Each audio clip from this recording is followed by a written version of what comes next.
ಇನ್ನು ಬೆಂಗಳೂರಿನ ಬಿಡಿಎಗೆ ಸಂಬಂಧಪಟ್ಟಂತಹ ಸುದ್ದಿ, ಭ್ರಷ್ಟನಿಗೆ ಲೋಕಾಯುಕ್ತರ ಶಾಕ್ ಎದುರಾಗಿದೆ. ಬಿಡಿಎ ತೋಟಗಾರಿಕೆ ಇಲಾಖೆಯ ನಿರ್ದೇಶಕನ ಮೇಲೆ ಲೋಕ ರೇಡ್ ಮಾಡಿರುವಂತಹದ್ದು. ಬೆಂಗಳೂರಿನ ಬಿಡಿಎ ಭ್ರಷ್ಟನಿಗೆ ಲೋಕಾಯುಕ್ತರ ಶಾಕ್. ಬಿಡಿಎ ತೋಟಗಾರಿಕೆ ಇಲಾಖೆಯ ನಿರ್ದೇಶಕನ ಮನೆ ಮೇಲೆ ಅಥವಾ ಆತನ ಮೇಲೆ ಲೋಕ ದಾಳಿ. ಓಂ ಪ್ರಕಾಶ್ಗೆ ಶಾಕ್ ಕೊಟ್ಟ ಲೋಕಾಯುಕ್ತರು. ಆದಾಯಕ್ಕೂ ಮೀರಿ ಅಕ್ರಮ ಆಸ್ತಿ ಗಳಿಸಿರ್ತಕ್ಕಂತಹ ಆರೋಪ. ಸರ್ಚ್ ವಾರೆಂಟ್ ನೀಡಿ 4 ಅಧಿಕಾರಿಗಳಿಂದ ತೀವ್ರ ಶೋಧಗಳು ನಡೀತಾ ಇದೆ.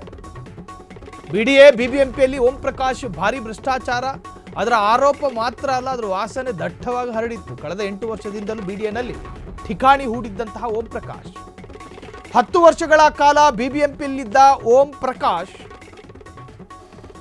ವರ್ಷಾನುಗಟ್ಟಲೆಯಿಂದ ಬಿಡಿಎ ತೋಟಗಾರಿಕೆ ಇಲಾಖೆಯಲ್ಲಿ ಹಗರಣ, ಬಹುದೊಡ್ಡ ಹಗರಣ, ಕೋಟ್ಯಾಂತರ ಆಸ್ತಿ ಪಾಸ್ತಿ, ಅಕ್ರಮ,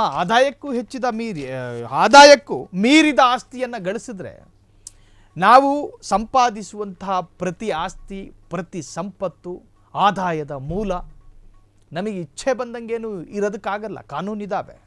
ಯಾವುದಕ್ಕೆ GST ಕಟ್ಟಬೇಕು, ಯಾವುದಕ್ಕೆ ತೆರಿಗೆ ಕಟ್ಟಬೇಕು, ಎಲ್ಲದಕ್ಕೂ ಕೂಡ ಸರ್ಕಾರ ನಮ್ಮ ಆದಾಯದ ಮೇಲೆ ಗಮನ ಇಟ್ಕೊಂಡು ಕೂತಿರುತ್ತೆ. ಅಂದರೆ ಒಂದು ಹಂತಕ್ಕೆ ಬಂದಿರತಕ್ಕಂತಹ ಆದಾಯ. ಸೊ ಈ ಬಿಡಿಎ ಬಿಬಿಎಂಪಿಯಲ್ಲಿ ಓಂ ಪ್ರಕಾಶ್ ಭಾರಿ ಭ್ರಷ್ಟಾಚಾರ ಮಾಡಿರೋ ಅಲಿಗೇಷನ್ ಈ ಹಿಂದಿನಿಂದಲೂ ಕೂಡ ಸಾಕಷ್ಟು ಬಾರಿ ಕೇಳಿದೆ. ಕಳೆದ 8 ವರ್ಷದಿಂದಲೂ ಕೂಡ ಬಿಡಿಎನಲ್ಲೇ ಠಿಕಾಣಿ. 8 ವರ್ಷದಿಂದ ಪೋಸ್ಟಿಂಗೂ ಇಲ್ಲದೆ, ವರ್ಗಾವಣೆಯೂ ಇಲ್ಲದೆ, ಒಂದೇ 10 ವರ್ಷಗಳ ಕಾಲ ಬಿಬಿಎಂಪಿಯಲ್ಲಿದ್ದಂತಹ ಓಂ ಪ್ರಕಾಶ್ ಈ ಹಿಂದೆ ವರ್ಷಾನುಗಟ್ಟಲಿಂದ ಬಿಡಿಎ ತೋಟಗಾರಿಕೆ ಇಲಾಖೆಯಲ್ಲಿ ಹಗರಣ. ಬರೀ 1.5 ವರ್ಷ 2 ವರ್ಷ ಇದ್ದವರದ್ದೇ 108 ಹಗರಣಗಳನ್ನು ಹೇಳಿದ್ದೀವಿ. ಹಾಗಾಗಿ ಒಂದೇ ಜಾಗದಲ್ಲಿ 8 ವರ್ಷ ಕೂತು ಅಕ್ಕಪಕ್ಕದಲ್ಲಿ ಇನ್ನೆಷ್ಟು ಅಕ್ರಮ ಮಾಡಿರಬೇಡ ಅನ್ನುವಂತಹ ಒಂದು ಚರ್ಚೆಗಳು ಈಗ ಶುರುವಾಗ್ತಾ ಇದೆ.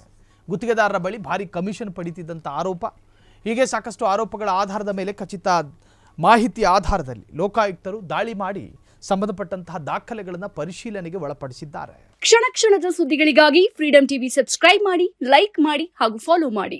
ಹೊಸ ಸುದ್ದಿಗಳ ನೋಟಿಫಿಕೇಶನ್ಗಾಗಿ ಬೆಲ್ ಐಕಾನ್ ಮೇಲೆ ಕ್ಲಿಕ್ ಮಾಡಿ.